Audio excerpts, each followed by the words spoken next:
இங்கே பார்த்தீங்கன்னாக்கா ஒரு சூட்கேஸ் போகுது. அது கூட பார்த்தா அந்த சூட்கேஸ்லேருந்து பணமாக கொட்டுது. உடனே இங்கே வேலை செய்கிற பொண்ணு, என்னடா இது பணமாக கொட்டுது அப்படின்னு சொல்லிட்டு அவளும் அந்த வேக்யூம் கிளீனர் வச்சு ஒவ்வொரு காசாக எடுக்கிறா.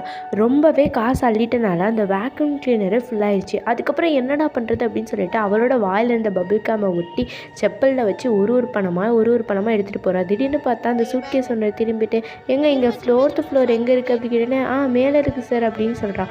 உடனே அவன் கையிலேருந்து எடுத்து, இந்தாங்க பபிள் காம் எடுத்துக்கோங்க அப்படின்னு சொல்கிறான். உடனே இவளுமே சரி அப்படின்னு சொல்லிட்டு அந்த பபிள் காமை எடுத்து வாயில் போட்டுடுறா. வாயில் போட்டுட்டு கொஞ்ச நேரத்துலேயே பார்த்தீங்கன்னாக்கா அவளுக்கு அப்படியே மயக்கம் வந்து சன்னு கீழே வந்துடுறா. எந்திரிச்சு பார்க்குறா, ட்ரெஸ்லாம் புதுசாக இருக்குது, நான் எங்கடா இருக்கேன், என்னடா என்ன பண்ண வந்திருக்கேன் அப்படின்னு சொல்லிட்டு அவன் வந்து என்ன சொல்கிறான்னா, உன்னோட கேரக்டரை பார்த்து வியந்துட்டேன், அதனால நான் உனக்கு வந்து சின்ன டின்னர் கொடுக்கலான்னு பிளான் பண்ணியிருக்கேன், அங்கே பாரு அந்த பேப்பரை எடுத்து பாரு, அதுதான் நான் அப்படின்னு சொல்லிட்டு ஒரு பேப்பரையுமே அவன் எடுத்து காட்டுறான். பார்த்தா இவன் ரொம்பவே பெரிய பணக்காரனாக இருப்பா போல் அப்படின்னு சொல்லிட்டு இவளுக்குமே நல்லா தெரியுது. சரி, இப்போ உனக்கு என்ன வேணுமோ ஆர்டர் பண்ணிக்கோ, அதுக்கேற்ற மாதிரி நான் பே பண்ணிடுறேன் அப்படின்னு சொல்கிறான். ஓ அப்படியா அப்படின்னு சொல்லிட்டு சரின்னு சொல்லிட்டு அவர் ஆர்டர் பண்ணுறா. பார்த்தா அந்த மெனுவில் உள்ள எல்லாமே அவளுக்கு தெரிஞ்சுக்கிது. அதுவும் ரொம்ப எக்ஸ்பென்சிவான ஃபுட்டாக.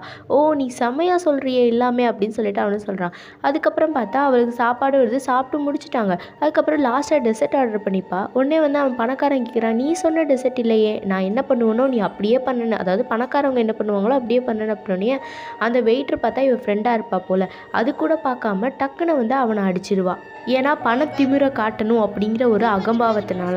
அதுக்கப்புறம் பார்த்தா அந்த பணக்காரன், வா சூப்பராக பின்னி பெரிய எடுத்துட்டேன், நான் எப்படி பணக்காரன் பண்ணுவாங்களோ அந்த மாதிரி பண்ணுறியே அப்படின்னு சொல்லிட்டு ரிங்கை கொடுத்து என்னை மேரேஜ் பண்ணிக்கோ அப்படின்னு சொல்லிடுறான். உடனே இவளுக்கு சரியான குஷி. அங்கிட்டு பார்த்தா ஒரு ஃபாதர் வந்துடுறாரு. அவன் அங்கிட்டு பார்க்க போனால் இவன் பணத்தை ஆட்டையை போட்டுடுறான். அதுக்கப்புறம் அந்த ஃபாதர் வந்து என்ன பண்ணார், வாங்க நான் உங்களுக்கு மேரேஜ் பண்ணி வைக்கிறேன் அப்படின்னு சொல்லிட்டு வந்து எப்படி வந்து பொண்ணுக்கெலாம் வந்து பொன்னாடை போற்றுவாங்களோ அந்த மாதிரி அவளை போற்றி ரெடி பண்ணி கொண்டு வராங்க. சரி இவங்களை மேரேஜ் பண்ணிக்க சம்மதமாக அப்படின்னு கேட்கும்போது இல்லை அப்படின்னு சொல்கிறாங்க. என்னடா ட்விஸ்ட்டு அப்படின்னு பார்த்தா இதெல்லாம் சும்மா ஃபேக்காங்க, சும்மா அவளோட பணத்திமிரை குறைக்கிறதுக்காண்டி பண்ண நாடகமாங்க. நீ பணத்தினால உன் ஃப்ரெண்டே நீ அடிச்சில, உனக்குலாம் வேணும், நீ சரியான பணத்திமிரு பிடிச்ச பிசாசடி, இந்த பணம்லாம் ஃபேக்கு, நீனே வச்சுக்கோ அப்படின்னு சொல்லிட்டு அவன் கெத்தாக பேசிட்டு அப்படியே கிளம்பிடுறாங்க.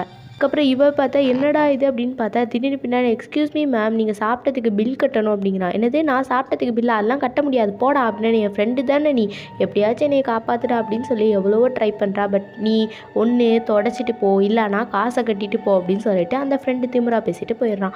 ஸோ இதிலேருந்து உங்களுக்கு என்ன தெரியுது அப்படிங்கிறத கமெண்டில் சொல்லுங்கள். உங்களுக்கு இந்த பொண்ணு செஞ்சது பிடிக்கவே இல்லைன்னா லைக் பண்ணிவிட்டு மறக்காமல் சப்ஸ்கிரைப் பண்ணுங்கள். அடுத்த வீடியோவில் சந்திக்கலாம்.